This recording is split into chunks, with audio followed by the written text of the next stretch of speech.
I have your statement about the new Epstein emails that have been released by House Democrats. Separate from why you believe the emails were made public, can you address their substance? Did the president ever spend hours at Jeffrey Epstein's house with a victim? These emails prove absolutely nothing other than the fact that President Trump did nothing wrong. And what President Trump has always said is that he was from Palm Beach, and so was Jeffrey Epstein. Jeffrey Epstein was a member at Mar-a-Lago until President Trump kicked him out because Jeffrey Epstein was a pedophile and he was a creep. And this email you refer to with the name of a victim that was unredacted now and has since been reported on in this room, so I will go ahead and say it, Virginia Giuffre.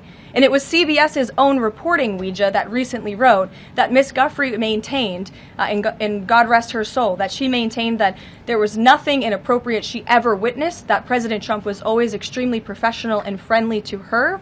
And so I think it's a question worth asking the Democrat Party, and you should all go ask them after this briefing, of why they chose to redact that name of a victim who has already publicly made statements about her relationship with Jeffrey Epstein and is unfortunately no longer with us. Mary. Thank you, Karoline. Two questions on this. In the interest of transparency, why not just go ahead, release the full files on Epstein, get this all over with? This administration has done more with respect to transparency when it comes to Jeffrey Epstein than any administration ever. In fact, this administration, the Department of Justice, has turned over tens of thousands of documents to the American people.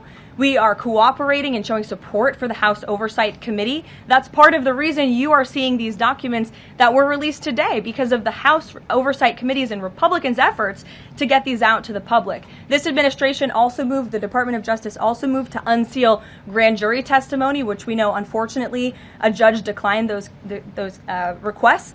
So this administration has done more than any. And it just shows how this is truly a manufactured hoax by the Democrat Party. For now they're talking about it all of a sudden because President Trump is in the Oval Office. But when Joe Biden was sitting in there, the Democrats never brought this up. This wasn't an issue that they cared about because they actually don't care about the victims in these cases.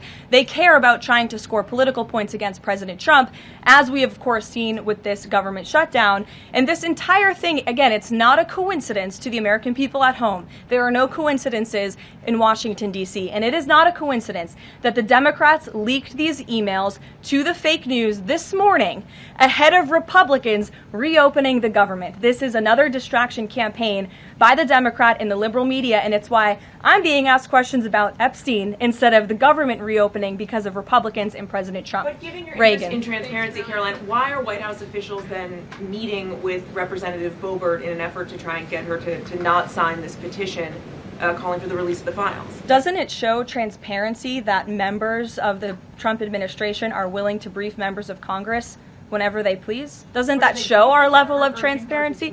Doesn't that show the level of transparency when we are willing to sit down with members of Congress and address their concerns? That's a defining factor of transparency, having discussions with members of Congress about various issues. And I'm not going to detail conversations that took place in the Situation Room in the press briefing room. Stephen, go ahead. Well, if the president is considering a pardon for Ghislaine Maxwell? Again, he's answered this repeatedly. It's not something he's talking about or even thinking about at this moment in time. I can assure you of that. Stephen.